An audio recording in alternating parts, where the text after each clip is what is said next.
Come on, Soda Pop, let's go. Bruce Daniels from Sioux Falls. First off, I wanted to publicly state that the neighborhood summit this past weekend on Saturday was wonderful. We had Adam Roach, I believe his name is, and Diane DeCord really did a great job, and the afternoon session was fantastic. It was nice to see the neighborhoods get highlighted, but bringing in Bob Yap was really informative and really enjoyed it. And one of the things we learned about in the meeting was in the morning when the mayor decided to discuss brick walls. And the brick walls are things that he's always having to break through and find ways around. And one of them happened, you know, as he's discussing it, you start realizing he's having problems with the constitutions of the United States and South Dakota, the Home Rule Charter, and different laws and ordinances. And this past June, when I stood up here and spoke, another gentleman got up and spoke, and then I walked back up here, which I was gavelled, because I was concerned that the statement that the gentleman had made about go ahead and keep breaking rules and laws just because we're getting things done. You know, government isn't a matter of just getting things done, but it's protecting the people's rights. And regarding these documents that I have just mentioned as cherished documents that form the basis for our entire government system. And so I wanted to bring that up, and then what I've put up here is something I've been digging around in and trying to find more information on to actually see what the city has actually done with the recommendations from what the internal auditor had discovered back in 2008 on the problems with the code enforcement actions. And then we had the Dan Daly case, we've had Isle Weiderman, we've had my case that all went to court discussing how the code enforcement system works in Sioux Falls. And now you're going to be voting on, you can go ahead and go to the next one.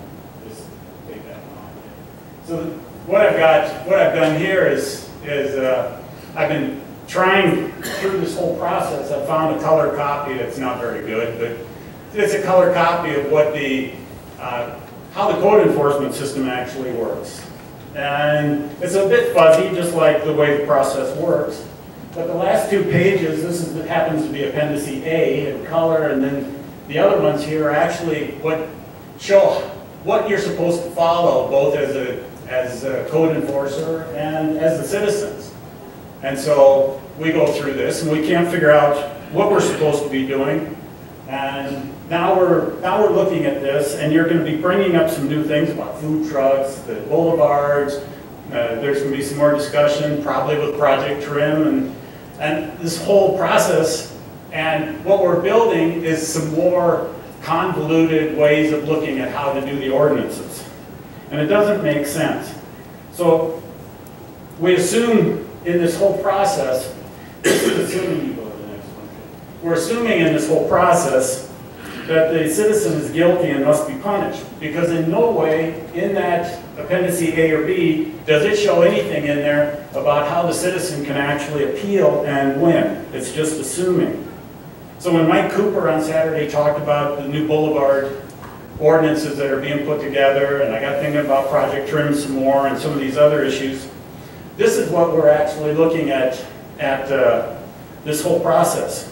We don't think that we need to be micromanaging the boulevards, the trees, and all of these other issues. There are some basic safety rules, but we don't have to get into the minutia of it all. And so, as you consider the changes in the ordinance, you know, just think how convoluted it's likely to be by micromanaging and allowing a code enforcement system to grow. From my understanding and reading the report sometime around 2003, there was one code enforcement officer for the entire city.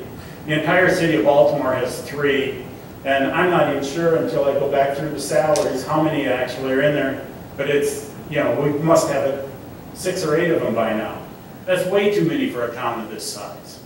So I just wanted to bring this up and talk to you about it a little bit, and thank you very much. Thank you very much, Mr. Danielson. Folks, did anybody else want to engage the council on any topic? Welcome.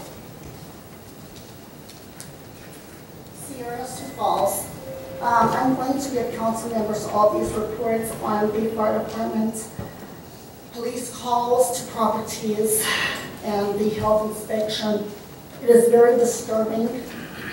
We have over 365 calls on one property in a motel.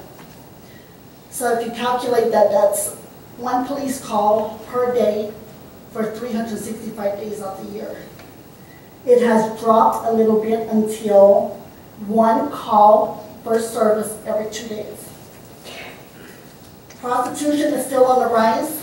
I'm dealing with 2 prostitutes as we speak right now tonight in a hotel room.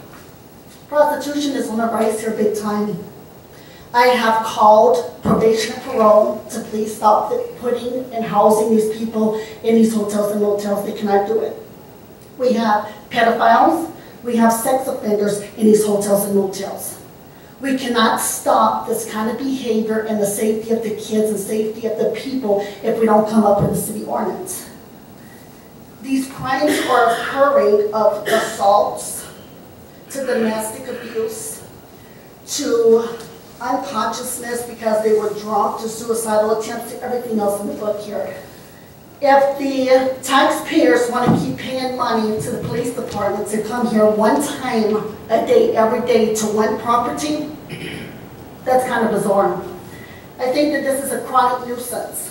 On top of health violations, we have numerous health violations on one property: broken glass, mold, temperatures of water are too hot, on top of renting motel rooms with human feces on it, and dirt, and it's not sanitized.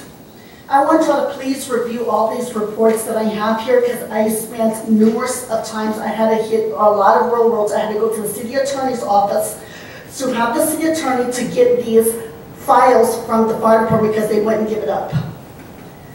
Can I please have these copies of these reports back whenever y'all finished? It's over 200 pages. Thank you so much. Thank you very much, Sierra. You just give them to Jen there. Thank you very much. Folks, anybody else want to engage the council? Come on, Soda Pop, let's go. Come on, let's go. Come on.